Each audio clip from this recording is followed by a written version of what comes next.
بسم اللہ الرحمن الرحیم۔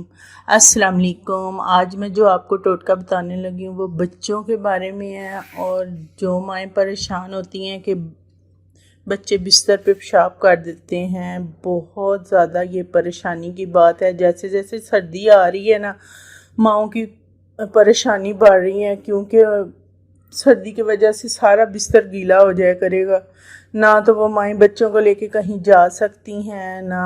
پہلا ٹوٹکا یہ ہے کہ آپ نے بچوں کو رات کو سونے سے پہلے لیکوڈ چیزیں نہیں دینی، مثلا پانی وغیرہ، دودھ وغیرہ کھانے کے بعد آپ نے سونے سے پہلے آدھا گھنٹہ ہی پانی پینا بچے کو بند کر دینا۔ آہستہ آہستہ آپ نے اس کی روٹین بنانی ہے، ایک دم سے نہیں بننی۔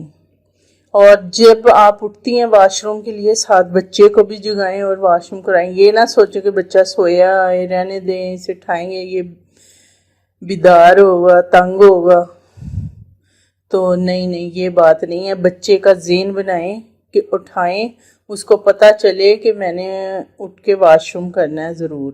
آپ نے یہ کرنا ہے کہ آپ نے لینی ہے پھڑکڑی، پسار کی دکان سے مل جاتی ریڈ والی پھڑکڑی، اسے لے کر آپ نے فل کرنی ہے۔ فل کا مطلب ہے توا گرم کر کے نا اس کے اوپر رکھ دینی ہے۔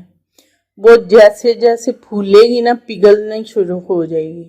جب وہ پھولنا شروع ہوگی تو آہستہ آہستہ ہمیں ایسے لگے گا جیسے اس کے اندر ہم نے پانی ڈالا ہے، یا کہ کچھ بھی نہیں ڈالنا۔ وہ آہستہ آہستہ پھول کے نا تھوڑی سی چوڑائی کی طرف آ جائے گی، اس کی شکل بدل جائے گی۔ جب اس کی شکل بدل جائے گی آپ نے چولہا بند کر دینا ہے۔ جب وہ ٹھنڈی ہو جائے اسے تار کے آپ نے اچھی طرح پیس لینا ہے۔ پیسنے کے بعد آپ نے نا 200 گرام والے کیپسول بھر لینے ہیں۔ وہ بھرنے کے بعد آپ نے اس کے اوپر پڑھنی ہے سلامن قولم من رب الرحیم۔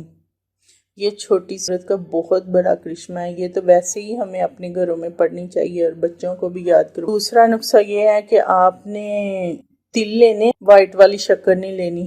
اگر گڑ ڈالنا ہے وہ بھی وائٹ والا نہیں ڈالنا۔ آپ نے جو تھوڑا تھوڑا براؤن شکر، براؤن گڑ پیس کے نا تلوں میں ڈال دینا، سفید تل میں، اور بچے کو کھلائیں آہستہ آہستہ۔ انشاءاللہ یہ جو آپ نے کیپسول اور یہ کرنا ہے نا، اس سے آپ کے بہت ایک ہی ہفتے میں آپ کو فرق ظاہر ہو جائے گا۔ اور آپ نے وہ جو کیپسول ہے نا 6 سال سے لے کے 10-12 سال کے بچے تک، وہ آپ کھلائیں 2 ٹائم۔ چھوٹا بچہ ہے تو اسے 1 ٹائم، بڑا بچہ ہے اسے 2 ٹائم۔ انشاءاللہ چند ہی دنوں میں آپ کو بہت اچھا رزلٹ ملے گا۔ اللہ حافظ۔